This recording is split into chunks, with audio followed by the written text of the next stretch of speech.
이제 건강하고 안전한 피임에 대해 배워봅시다.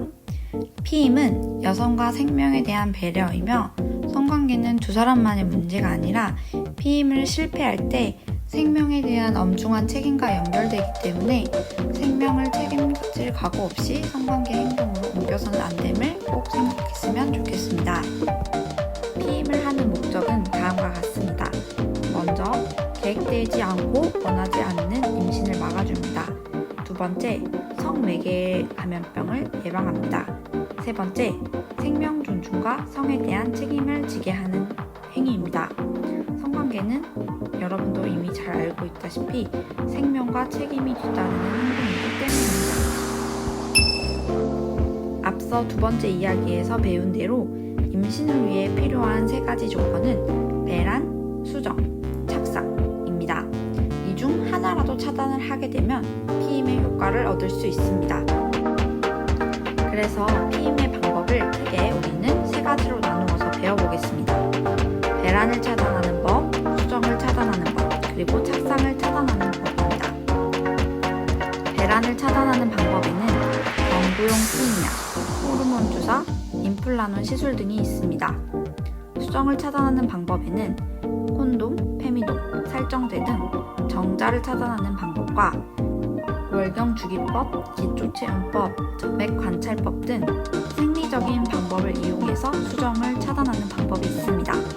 그리고 영구적으로 난관과 정관을 수술하여서 수정을 차단하는 방법도 있습니다. 마지막으로 착상을 차단하는 방법에는 성관계 직후에 먹는 응급피임약이나 자궁내 장치를 설치하거나 또 임신 중지 수술을 하는 방법이 있습니다. 착상을 차단하는 피임 방법은 다른 피임법에 비해 부작용이 매우 큽니다. 그렇기 때문에 오늘 수업 시간에는 배란과 수정을 차단하는 방법 중 대표적인 피임 방법에 대해 배워보겠습니다. 먼저 배란을 차단하는 방법으로 경구 피임약이 있습니다. 이 피임약의 원리는 저용량 여성 호르몬제로서 남자의 배란을 억제하므로 피임 효과가 굉장히 높습니다. 하지만 부작용에 혈전증, 오심고토, 비정상 출혈 등이 나타날 수 있어서 2-3개월 습관화하는 과정이 필요합니다. 또 주의해야 할 점은 흡연을 하고 있거나 고혈압이나 비만, 간질환, 당뇨병, 유방암, 자궁암, 심장질환, 가족력 등이 있다면 유의해서 의사와 상의 후에 복용을 해야 합니다.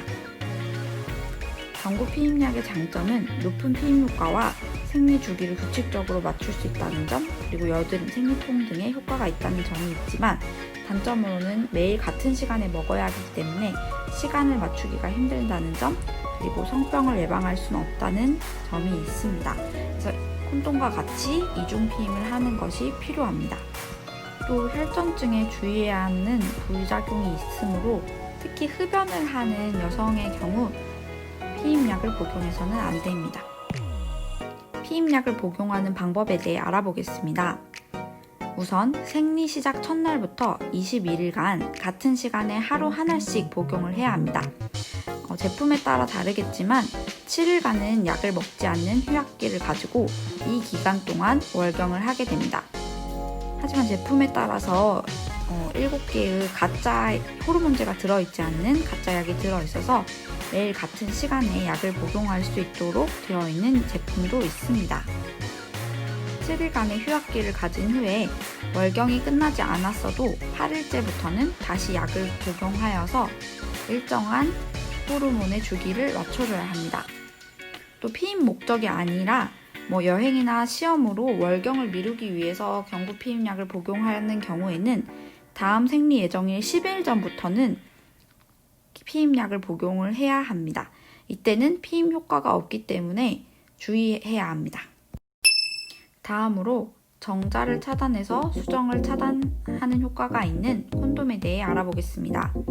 콘돔은 가장 간편하고 값이 저렴하고 피임 성공률이 98%에 달하는 효과적인 피임 방법입니다.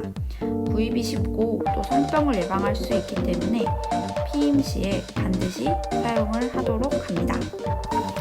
다음으로 콘돔 사용법에 대해 알아보겠습니다. 먼저 손으로 포장지를 뜯는데 이때 유통기한을 확인하고 발기가 되었을 때부터 사용을 해야 하고 성관계를 시작할 때부터 사용을 해야 합니다. 중간부터 사용을 하게 된다면 콘포에게는 일부 정자가 들어있기 때문에 피임 효과가 굉장히 떨어질 수 있습니다. 두 번째로 콘돔의 끝을 평평하게 눌러서 짜내듯 공기를 빼냅니다. 콘돔의 안과 밖을 잘 확인을 할 필요가 있겠습니다.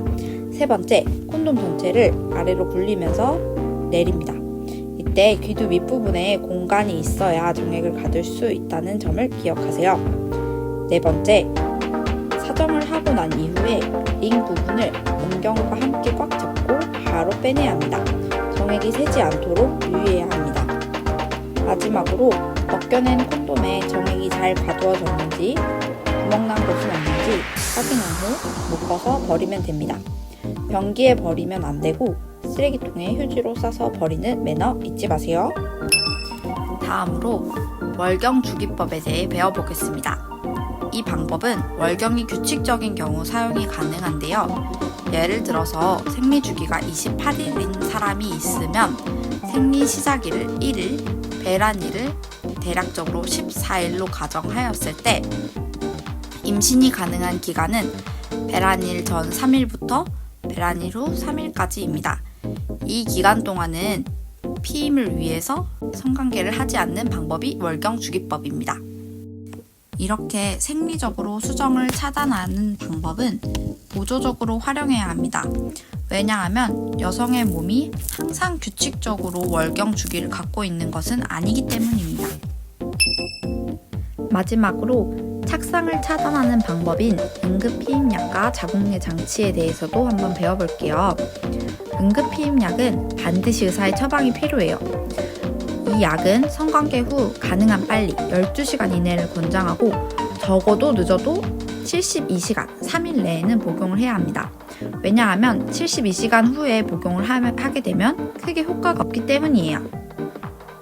자궁내 장치는 성관계 후 72시간이 경과했지만 5일이 지나지 않았을 때 사용을 하는 방법입니다. 제거하지 않게 되면 5년간은 피임 효과도 있습니다. 하지만 임신 경험이 없거나 자궁의 기형 혹은 자궁 경부가 유착된 경우는 삽입이 어렵다는 점이 있습니다. 앞서 말했다시피 착상을 차단하는 피임 방법은 굉장히 부작용이 큽니다. 임신을 계획하지 않고 있는 상황에서 피임을 원한다면 상대적으로 부작용이 적은 배란을 차단하는 방법, 수정을 차단하는 방법 이 두 가지를 이중으로 피임 방법으로 활용해서 여성, 남성 모두 책임감을 가지고 성관계 시 피임을 위해 노력해야 합니다. 여기 성관계 시 속으면 안 되는 말이 있습니다. 여러분, 인생에는 정답이 없습니다. 하지만 본인이 선택한 결과는 본인이 책임져야 한다는 점 잊지 않았으면 좋겠습니다. 감사합니다.